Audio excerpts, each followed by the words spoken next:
So I was talking to someone yesterday, and they said, "So what's the topic of your talk?" And there was this sort of awkward silence because this talk doesn't have a topic. We're going everywhere. But what I really want to talk about is the invisible forces shaping your job, the things that maybe aren't part of your day job, but they affect it anyway.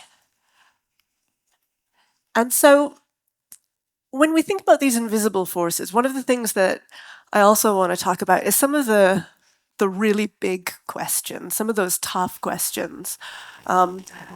Maybe not quite the meaning of life, but we're going to go almost as big. Because I want to start off by asking, why is everything hard?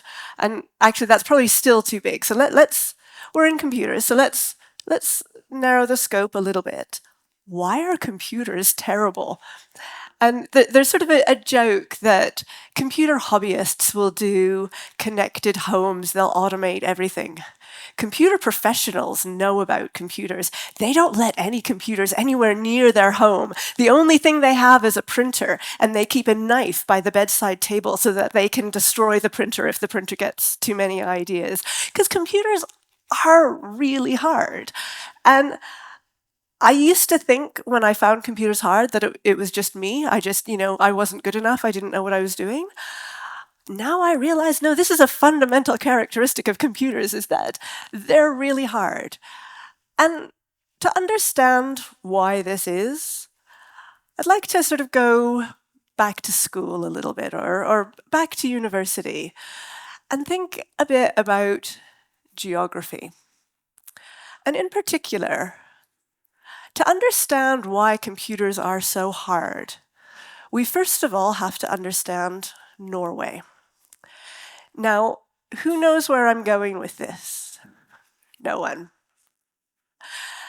So here we have some YAML describing ski regions. Okay, who knows where I'm going with this now? We're going to describe some ski regions. So we've got our YAML, France, Switzerland, Sweden, Norway. And if I have a YAML parser, the YAML parser will take that and it will convert it into something which is useful to the rest of my program, perhaps JSON. So I'll end up with an array like this. And when I start processing, things are going okay. I have France, I have Switzerland, I have Sweden. And then things go horribly wrong. I do not have Norway. I have something else that is definitely not a ski region.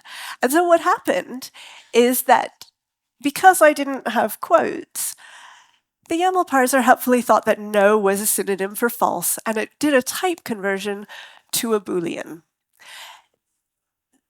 This is sort of funny, but it's also sort of terrible and depressing, because what happened here is that the people designing this specification really tried to do the right thing. They tried to have a sort of a loose, flexible, friendly syntax. They tried to auto-convert between types to make life easier for you. All of these were really sensible, reasonable decisions that any of us could have made. And yet the effect was that Norway is now broken. The whole country of Norway is now broken. And when I look at this, I think, well, what could have been done to avoid this? How can we know what unfortunate outcomes our decisions will have? How can we know that when we write a Boolean type converter, we're accidentally going to break the whole country of Norway? And I mean, obviously, geography is part of it. If you know about Norway, you may be aware of this issue. But it's more than that, because we can't ever know anything. And systems thinking is part of the solution here. But I think systems thinking is only part of the solution, because systems thinking itself is really hard. And ultimately, you need to make problems containable. You need to make problems that are small enough to fit in your head. And so what we need, as well as systems thinking, is we need a way of reducing things.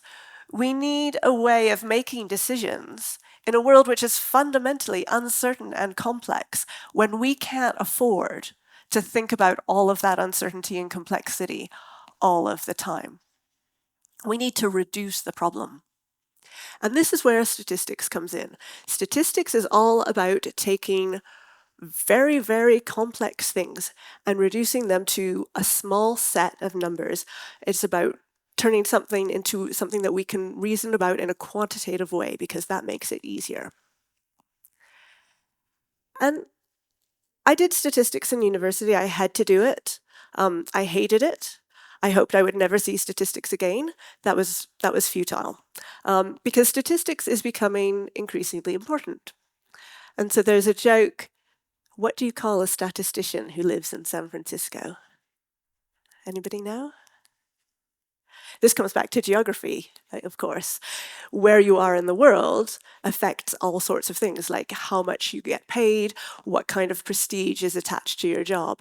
Because if you are a statistician and you live in San Francisco, you are not just a statistician.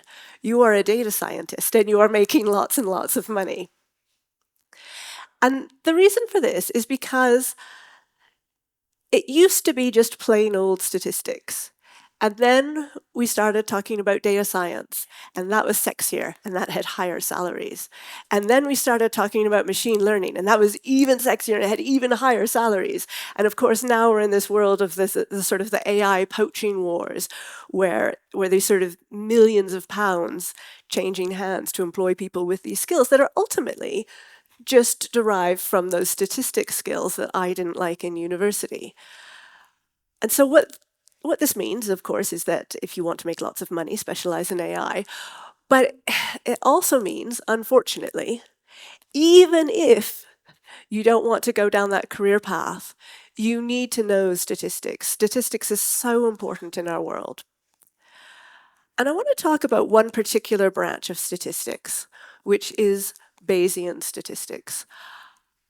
And I had always heard about Bayesian statistics, and I didn't really know what it was and what it meant. So I did a bit of research on it a while ago, and it was really interesting. So I want to just share my introduction to Bayesian statistics. And I should add, in case it's not obvious, I hated statistics in university. I'm not very good at statistics. I did this talk once before, and I managed to get some of the equations backwards. And so then I was sort of looking at the equations, realizing I had it horribly wrong. So take everything with a little bit of caution. We're all learning together. But hopefully this will be interesting to you. Because Bayes statistics allows us to solve all sorts of problems, including some really, really common and annoying problems. If I wanted to write a detector for spam, which of course, if someone else hadn't already done it, I would absolutely want to write as a detector for spam. Spam is annoying. What I need to do is I need to write a detector that can calculate the spamicity of email. This looks like a word I just made up. This actually is a real word. People talk about spamicity. So if you take nothing else from this talk, now you know how to describe how spammy an email is. So let's take a typical spam email. I've got an exciting offer just for you. Deep discounts on Viagra. Limited time. Act now. I think we've all got emails like this. And it's pretty easy to say, well, the distinctive feature of this email is the fact that it's talking about Viagra. It's 2025. The profile of spam is changing. Now, the most rapidly growing category of spam isn't Viagra, it's Ozempic. So I'm going to talk about Ozempic partly because it's 2025, but also because it's very difficult to come up with example emails about Viagra that are safe for work. With Ozempic, it's a little bit easier. So this email is clearly spam. If I was to write the most simple spam detector, I just have a list of barred words, and I'd say, if the email talks about Ozempic, it is spam. Job done. Unfortunately, of course, there's an arms race between spam detectors and spammers. So what the spammers do is they change it, and they will use a character 1. And there's all sorts of these variations. So they can use a character 1, they can use a 0.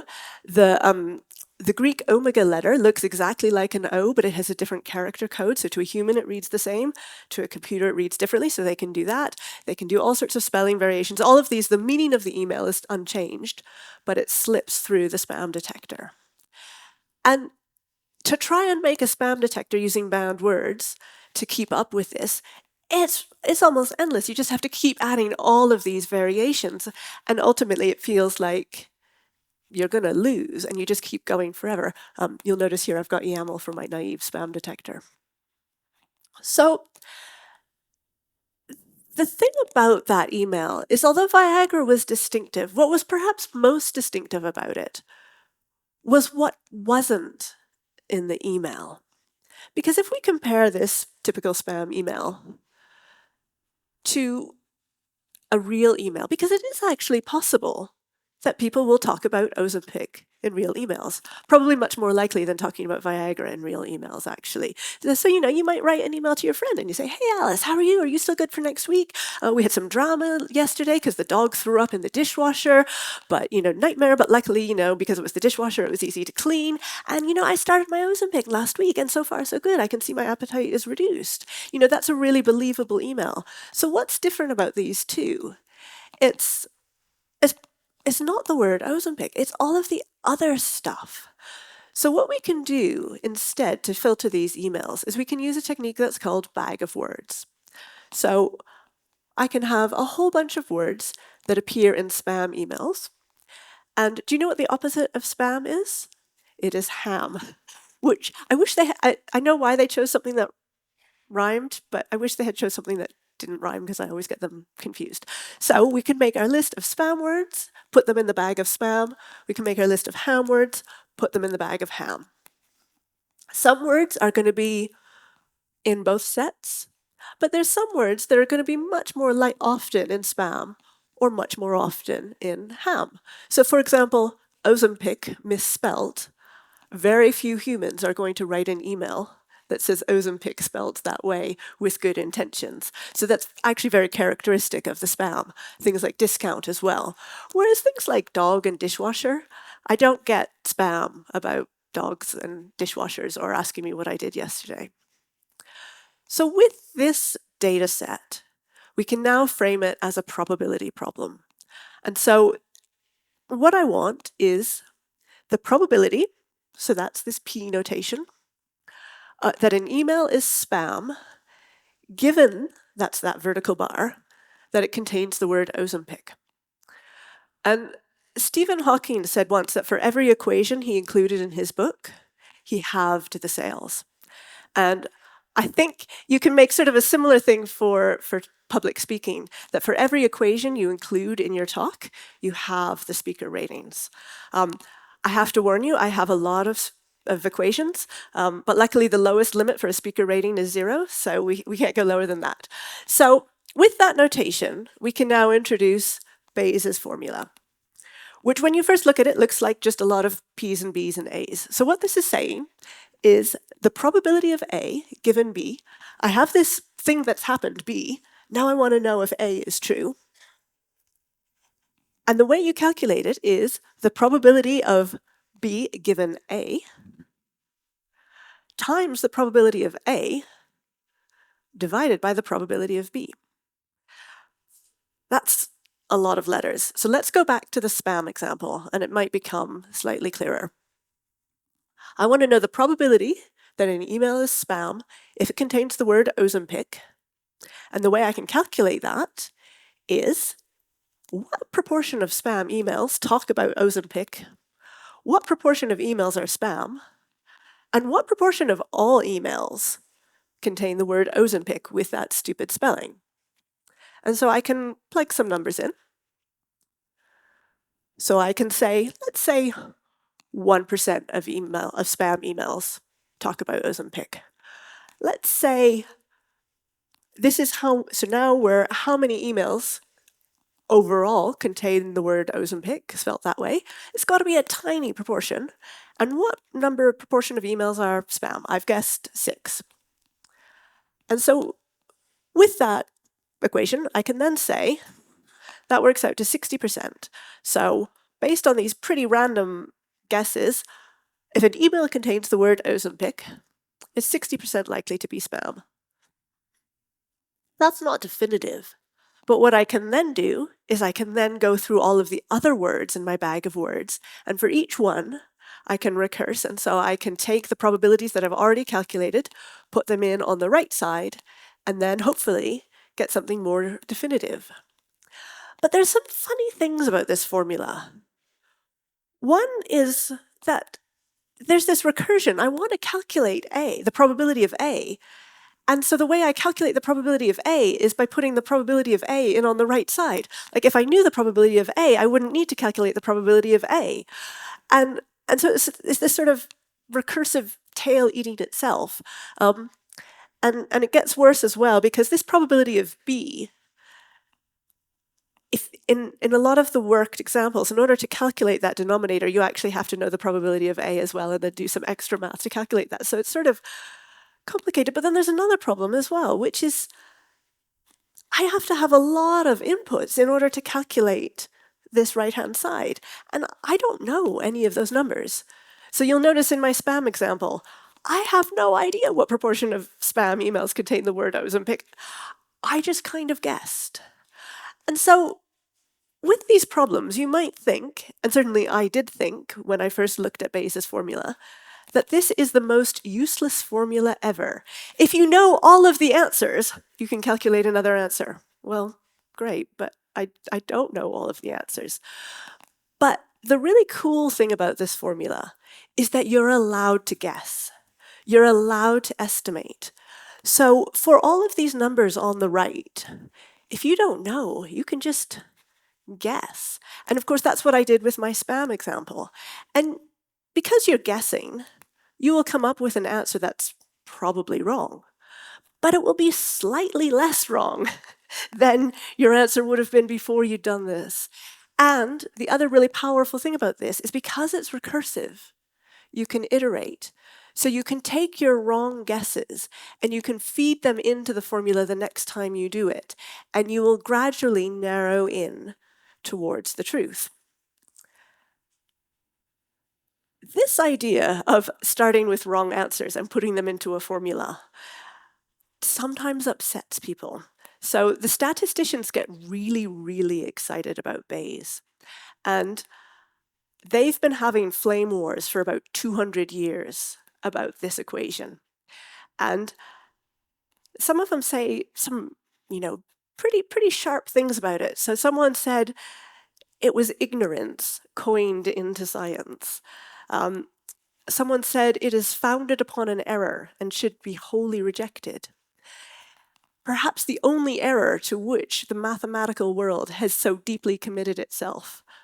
A staggering falsity. So this is pretty much saying this is absolutely wrong and you should never use it. But the real world disagrees. So let's take another example. Your friend comes to you and they are covered in spots. What's wrong with your friend? So for the example, let's narrow it down to two possibilities. Does your friend have cowpox or does your friend have chickenpox? Does anybody know what you catch cowpox from? Oh, I was waiting for someone to say cows. Historically, you did catch cowpox from cows, but now you catch cowpox from cats. Go figure. Does anybody know what you catch chickenpox from? Yes, someone said children. That is exactly the right answer. You might think you would catch chickenpox from chicken.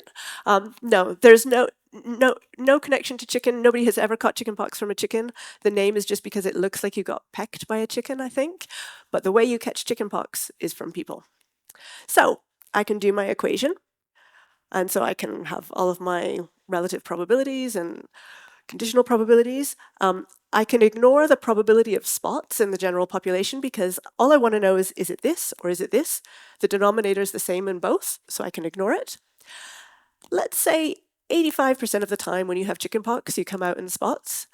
Let's say 1% of the population at any particular time has chickenpox. Let's say when you have cowpox, it's a bit more aggressive as a disease. 90% of the time when you have cowpox, you come out in spots. But only like 0.0001% of the population has cowpox. And so if I calculate this, I can say that there's a 0.85% chance that your friend has chickenpox, and that there's a 0.00009% chance that they have cowpox. So, having done this advanced math, I can conclude that it is chickenpox. Now, you might be looking at this and saying, you just did a lot of math to prove that your friend has chickenpox, when it is totally obvious your friend has chickenpox. No one has cowpox. It is very rare. You don't need to do math to prove that. And so in some ways, what Bayes tells you is what you were already doing intuitively anyway. If this possibility is pretty unlikely, it probably isn't likely, obviously. But some of the things that Bayes' formula gives you are actually really not at all common sense. So let's go back to software engineering. And let's say I've invented a magic static analysis tool to find programming errors. This is always useful. In the age of AI-generated code, this is going to be even more useful, isn't it? So I've got my magic static analysis tool. It's 99% accurate. That means the rate of false positives is 1%. The rate of false negatives is 1%. So if I run my static analysis tool on a piece of code and it says the code has no errors, anybody want to tell me how likely that is to be true? You might. Someone said 0, yeah. I mean, you might think the answer is 1%, right? The tool is 99% accurate. That means 99% of the time you should believe it. It doesn't work out that way. So let's look at our equation again. And we know that the tool is 99% accurate. So that means 99% of the time when it says there is no problem, it is correct. But now we have to think about the code base I'm running it on. And let's say my tool finds overflow errors and memory leaks in C code. What proportion of C code is free from memory leaks and overflow errors? It's low. So I'm just going to skip over the denominator. The denominator is about 2%. You'll have to take my word for that. To calculate that, you have to look at the rate of false positives and false negatives and add them up, and it's a bit complicated. But let's go back to this proportion of clean code. Let's say 1% of C programs are free of this kind of error. I should say I'm a Java developer. I'm allowed to be mean about C code. But in fairness, everybody is mean about C code, and that's why we have Rust. So I think this is probably accurate. If you do this math, you can see that the answer comes out to 50%, which means even if you have a tool which is 99% accurate, when you run it against a code base that is almost certainly buggy, even when it tells you there's no bugs, because there's so many bugs, that 1% error rate suddenly inflates into this 50% error rate. And this is really, really, really surprising. This is not at all common sense. And this affects all sorts of things. So it would affect your magic static analysis tool. It affects medical testing as well. So when they do diagnostic tests for rare conditions, the vast majority of the people who have a positive result won't have that condition just because of the way the math works out. And so all of a sudden, this becomes really important. We have to understand how to do this, because otherwise we may make terrible mistakes and assume that our 99% accurate tool is correct 99% of the time, even though that's not how it works. And because this is so widely applicable, Bayes is used everywhere now. So Bayes is used in spam filters, as I mentioned. Bayes is used in medicine. Bayes is also used in artificial intelligence, of course. So when you have a discriminator, something like the Chihuahua versus Blueberry Muffin, when you're doing this kind of thing, the underlying math of the system is heavily reliant on Bayes and on that sort of iteration and on that dealing with the likelihood of the population. And when using Bayes in your day job, there's a bunch of ways that you can do it. One is you can get really into the math. The other thing that you can do, this is my top career tip, is you can just start using the terminology without actually doing the math, because math is hard, and Bayes math is particularly complex. So when you're talking to your management, instead of saying, we have no idea what's going on, which is probably true most of the time for most of us, instead you can say, we are adopting Bayesian thinking. And you will really sound like you have a plan and you're in control. And hopefully you are. Hopefully you are going to do that iteration and that thinking about likelihoods. So I mentioned that C programs have a lot of bugs, memory leaks, overflows, concurrency errors. Some of those got left with C. Unfortunately, concurrency errors are not one of the errors that got left with C. And I don't know about you all, but every time I have to deal with concurrent code, my head really hurts. I just want to, reconsider my career choices, go back to bed. And it turns out the answer for why does concurrency make my head hurt has a Bayesian solution. So let's go back to our favorite equation, mostly because it's the only equation we have. So what is the chance, given that I have concurrency, what is the chance that I have a headache? And to calculate this, we have to work out how many headaches are caused by concurrency. Given that I have a headache, what is the likelihood that the problem is concurrency? What is the probability of concurrency? And what is the probability of headaches? So, can I blame concurrency for my headache? How many devs can cope with concurrency? How much concurrency is there? And how often do heads hurt? The interesting thing about this equation in 2025 is this right-hand part. How much concurrency is there? Because that's changing. And so now we go back to school again to talk about electrical engineering. We will come back to concurrency, I promise. Because when I started developing, a computer had one CPU, and you were grateful for that one CPU. I should say, yeah. And then we got this, really exciting development, which is we got 2 cores. Amazing. Now, Intel make computers with 48 cores, and this number is just going up and up and up exponentially. So soon we're going to have, in fact, Intel already have computers with 128 cores.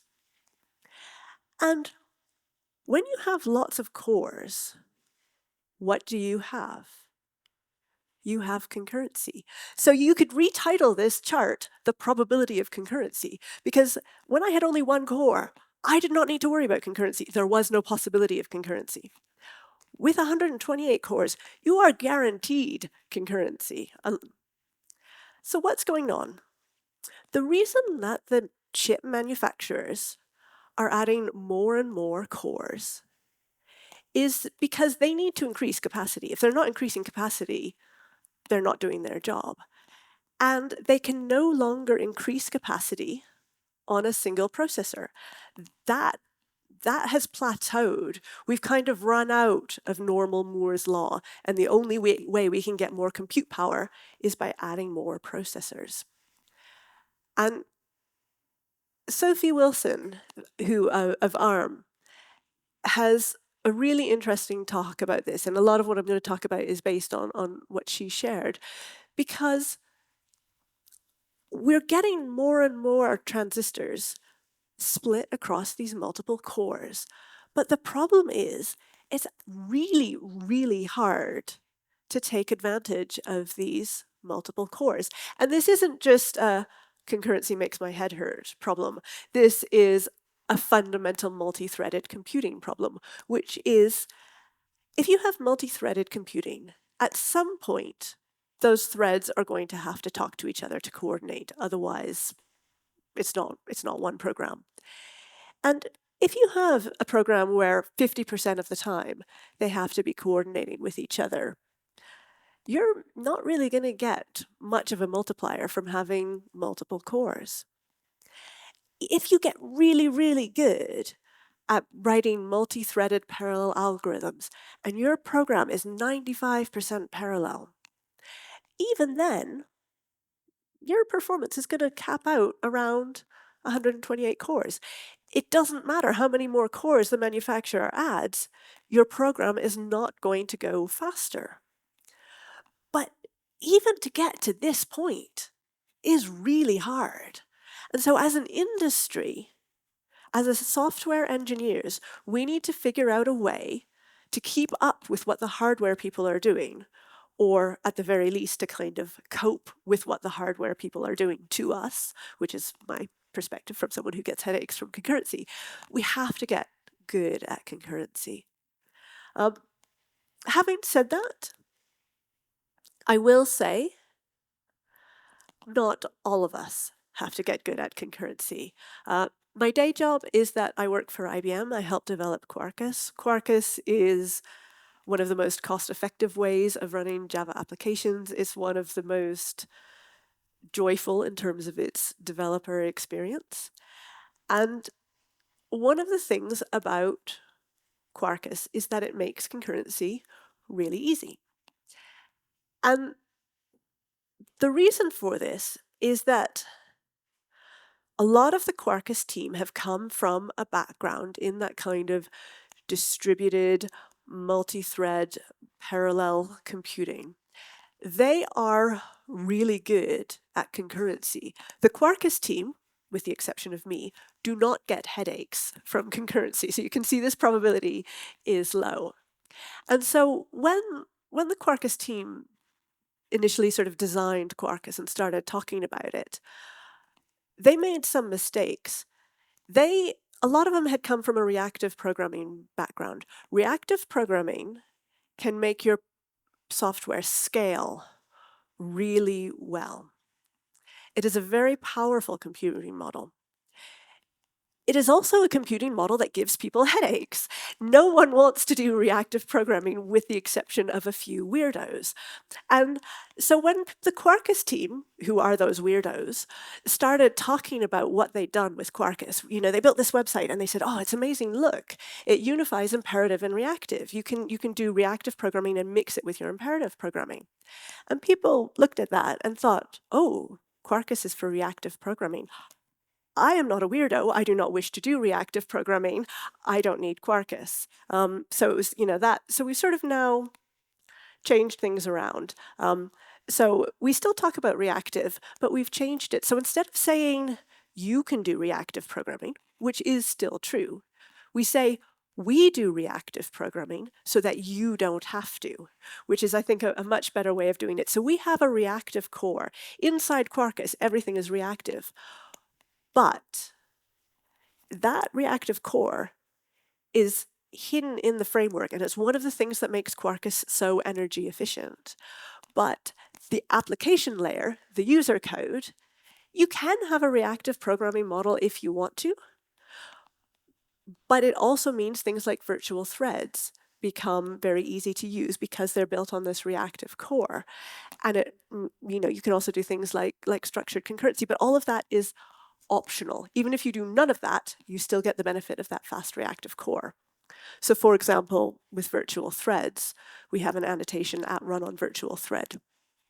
This annotation is interesting. When we first introduced it, people wanted to use it everywhere, and then they realized that run on virtual thread or any kind of virtual threading is not actually a magical go faster button, which is what we assumed it would be. But it's there if you need it. But there's so much excitement about virtual threads, and there's so much, I was going to say there's so much excitement about reactive programming, but there isn't. But there is so much excitement about virtual threads. And it made me wonder, many, many years ago, the JVM had something called green threads, which is a very similar model to what virtual threads do. Virtual Threads was codenamed Loom. Loom, very, very successful, lots of excitement. Green Threads, terrible flop, removed from the JVM. So why did Green Threads fail? and virtual threads succeed. It comes back to this graph. When we were doing green threads, nobody had multi-core computers, or certainly we didn't have multi-core computers on our laptops. We didn't need them. Now we really, really need them. And you can see this with all sorts of technology trends. Technology tends to be cyclical. Things come back, and old people go, well, this is just the same idea as we had 15 years ago. But the environment has changed, and so then that means that it sometimes will land really differently. As another example of this,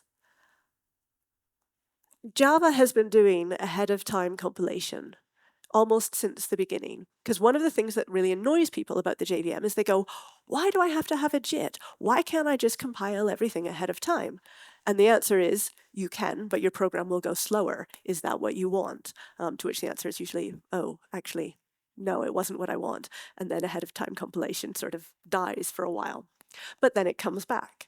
And so with Java, the latest version of ahead of time compilation is GraalVM. GraalVM allows you to compile your Java code to a native binary. Again, not so easy. Quarkus makes it much easier. And people are really excited about this. Why is this a good idea now when it wasn't before? The answer is meteorology. In particular, cloud.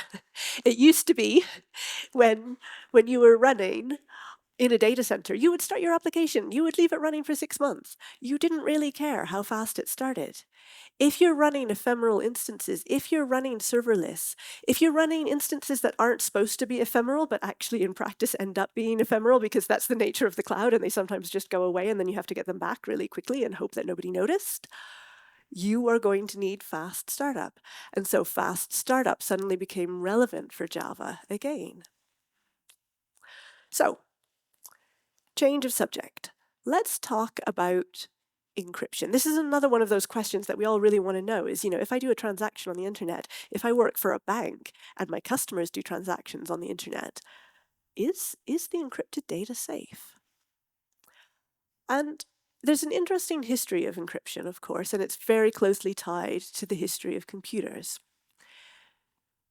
During the Second World War, people were very, very keen to encrypt and decrypt each other's messages, and so they had to invent computers to do so. But the computers on their own weren't really enough.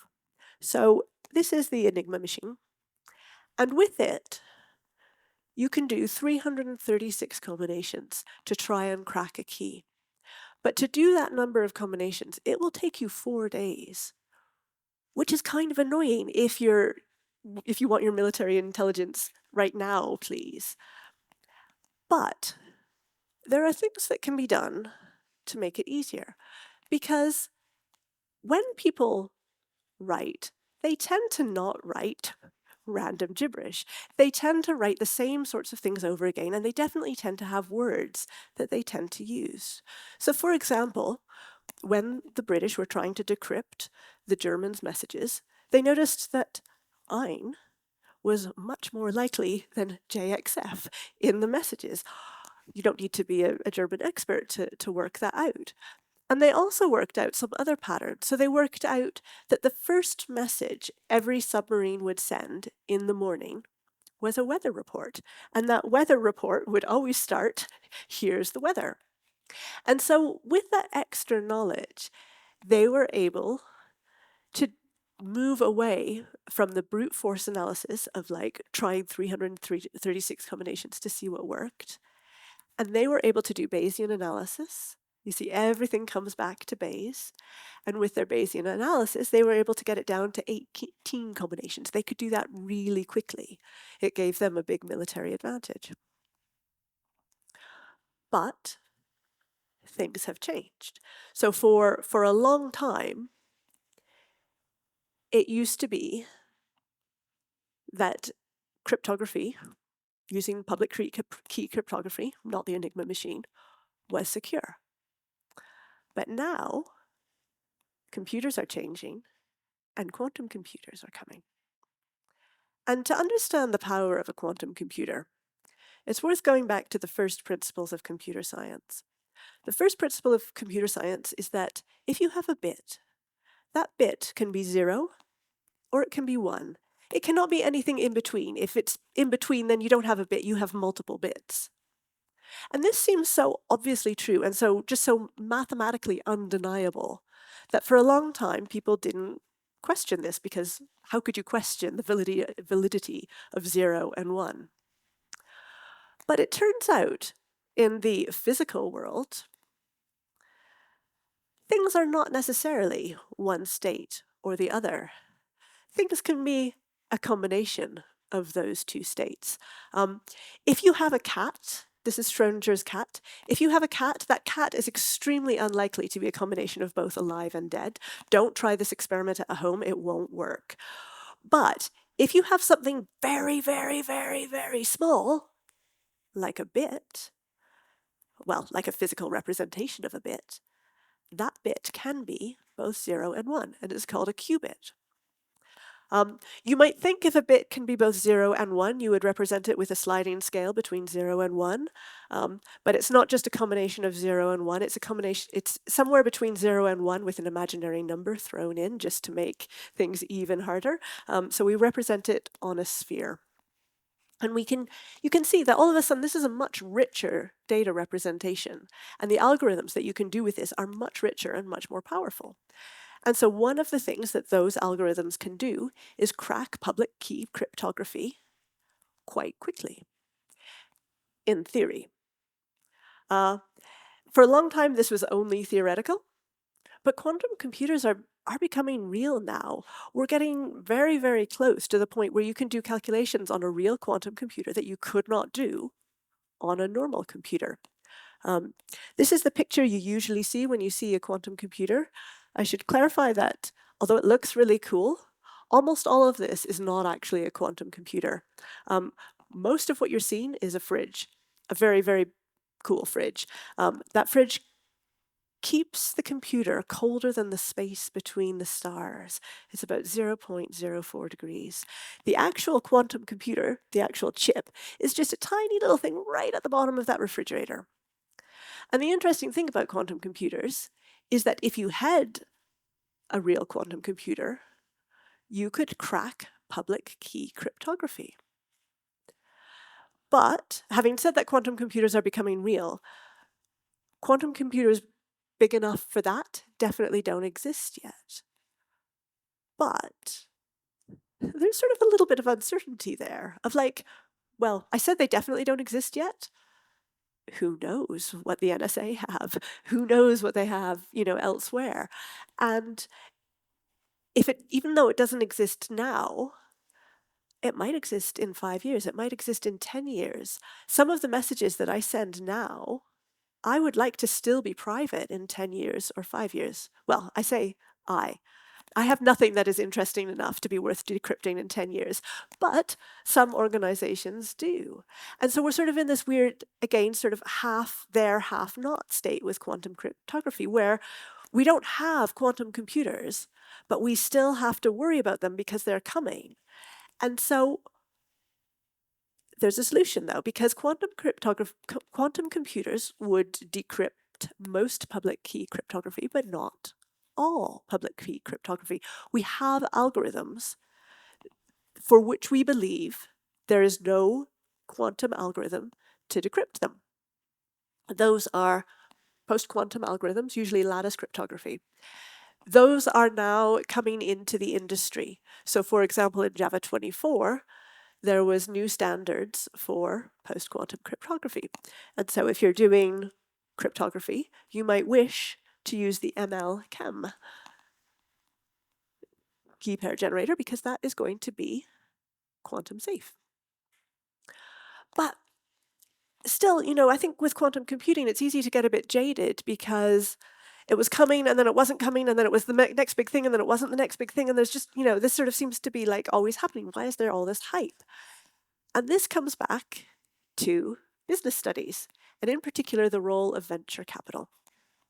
Because if I have a bit of money and I wish to make more money, what I might do is I might start a baby company, and then I might grow my baby company. And each time I grow it, what I do is I do funding rounds to attract investment. And so each funding round, more investment comes. And what I'm really, really hoping for is at the very end, I get what's called an exit. And the exit is when I attract a huge amount of funding. And as far as I'm concerned, as the babysitter of this company, maybe it's an IPO, maybe it's an acquisition, but in either way, the company is not my problem anymore. I have my money and I am running all the way to the bank or to the next investment, and I have won. And what makes this process work? What attracts investment? Now, in an ideal world, it would be things like stability or profitability or revenue. In practice, none of these things are actually exciting enough to attract investment. What attracts investment is growth. You need to show explosive growth for your company, and you need to get people really excited about your company. And that is what increases your likelihood of selling at a profit. And so this means, as an investor, you don't really care about profitability or revenue. What you care about is growth and excitement. And of course, this isn't necessarily a positive. Meredith Whittaker, who you may know from as the president of Signal, she said it's not simply that one piece of technology is overhyped. Someone asked her, "Oh, what's the most overhyped technology?" And her answer was so interesting because she said it's not simply that one piece of technology is overhyped. It's that hype is a necessary ingredient of the current business ecosystem in the tech industry. The reason there's so much hype all of the time is because that's what makes the money flow, and the money is what makes everything else flow, and in particular is what makes the jobs flow. Which then brings us to the next depressing question of, why can't I find a job? Or if you have a job, why am I stuck in this job? Why can't I find a new job? This is something that people have been sort of feeling, and it's not your imagination. The data definitely supports this. So if you look at USA developer vacancies, I also have the UK data, which is similar but not quite as marked. You can see that the number of vacancies is low. Why is this happening? A lot of it has to do with interest rates. So back to economics. Because for quite a long time recently, we were in what's called a ZIRP, which is zero interest rate phenomenon or period. You would think zero interest rate phenomenon means zero interest rates. No. Zero interest rate means less than 1%. That's like close enough to zero to count. And if you look at recent interest rates, they're high at the moment, but since about 2010, they've been incredibly low. So in order to avert the subprime collapse, interest rates were dropped, and then they stayed low, and they started to creep up, and then COVID happened, and they plunged again to 0.1%, which actually almost really is zero. And then, of course, things happened, and there was war, and there was inflation, and there was shortages, and interest rates went up again. But for a lot of us, this has been most of our life, has been this period where, of course, interest rates are around 1%. That's just how interest rates work. That is not how interest rates work. If you look at this in the bigger historical context, since 1975, look how weird that period is. That is like a massive abnormality compared to everything that's come before. And that period of really low interest rates changed investor behavior. Because going back to this model of investing in a company and then making lots of money is the ideal. It is not guaranteed, right? Like, it could be that you never get to the exit, and instead you get to this point, and then your company folds. And all of that money that you put in doesn't come with you on the exit. Instead, all of that money is just gone, because investing has risk. Investing in these really sort of hype-driven, high-growth startups has a lot of risk. And so if you're an investor and you have a pile of money, if you're in a zero interest rate period, software companies look really attractive because the risk is high, but you potentially have this massive return. Whereas a government bond, it's a very safe investment, but it's got almost no return. Zero interest rates means zero return. I want to grow my money, so of course I'm going to put my money in the software company, even though there's risk. But if interest rates are not zero, if I can get 4% on a government bond for no risk, why would I take the risk of my money going up in flames? And so all of a sudden, the investment in software companies has gone down because investors have more attractive places to put their money, which is those government bonds. And so that suppressed investment means less hiring. Less hiring means less jobs for us. But of course, there is another thing, which is, well, but you haven't mentioned AI yet. Obviously, we're all losing our jobs because of AI, right? Well, I'm not so sure. AI is definitely attracting a huge amount of investment, and it's attracting a lot of hype, and it's affecting companies, even companies who aren't building AI systems. Because a lot of companies are now having AI mandates. They're telling their employees you have to use AI. And a lot of companies are doing really big layoffs at the moment. And I've seen a theory that the reason these companies are doing big layoffs is because they have to demonstrate to the market that they are able to take advantage of AI. Everybody expects AI is going to get rid of developer jobs. They have to prove that they're not one of those like loser companies who isn't using AI properly. And so they're getting rid of their people to show the market. But I don't think AI in the long term is going to get rid of developers, even if AI makes developers more productive. And the reason for this is Jevons paradox. Jevons paradox is something that the economists know and they just take for granted, and it's always sort of a bit of a surprise to everyone else. What Jevons paradox says is that efficiency improvements can lead to increased consumption. And the classic example of this is the highway. When we widen a road, we imagine that our new road is going to have no cars on it. It's going to be bliss. What we actually get when we widen the highway is the exact same amount of traffic as we had before, but just with more cars. And I think it's exactly the same with software. Software is becoming cheaper to produce, but software is not going away.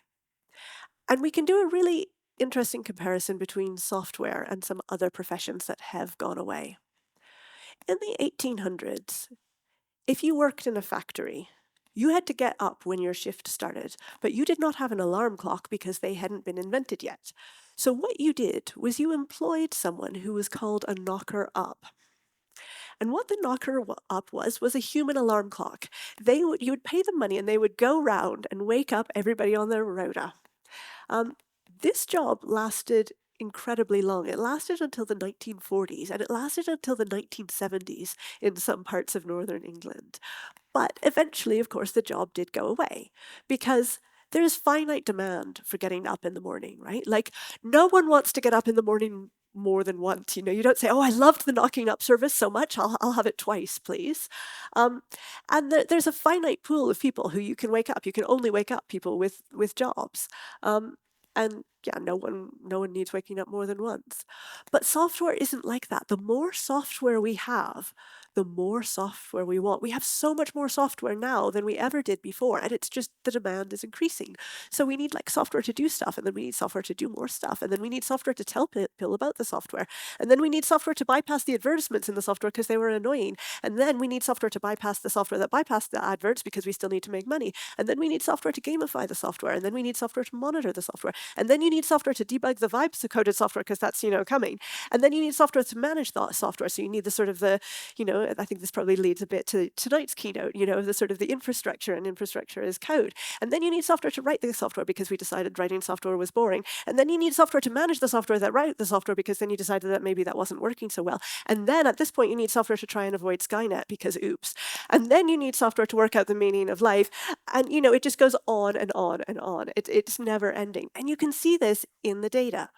Every time in our industry we have had an advance that made it easier to write software, like high-level languages, like frameworks, the number of developer jobs has gone up. The number of developer jobs is not affected in a negative way by improvements in developer productivity.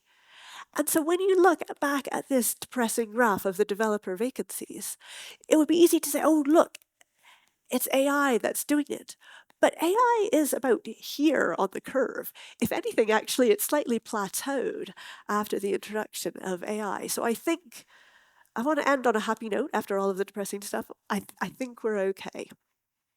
So I know I've covered about 62 different things. It was a lot. What should you take away? Unfortunately, statistics is important, especially Bayes. To achieve more power, computers have to add more cores. That's just the way of life in the future. Concurrency is coming. Software historically and people historically have not been very good at taking advantage of these cores, unfortunately. If you want your data to be secret in 10 years, use quantum safe crypto. It's an easy change. The rise of interest rates does mean that job market is tougher. Sorry. But on the bright side, Jevons paradox means the demand for our industry is not going away at all. I noticed some of you taking photos. I do have the slides available there as well, and I think they'll probably be shared afterwards. So thank you very much and enjoy the rest of the day.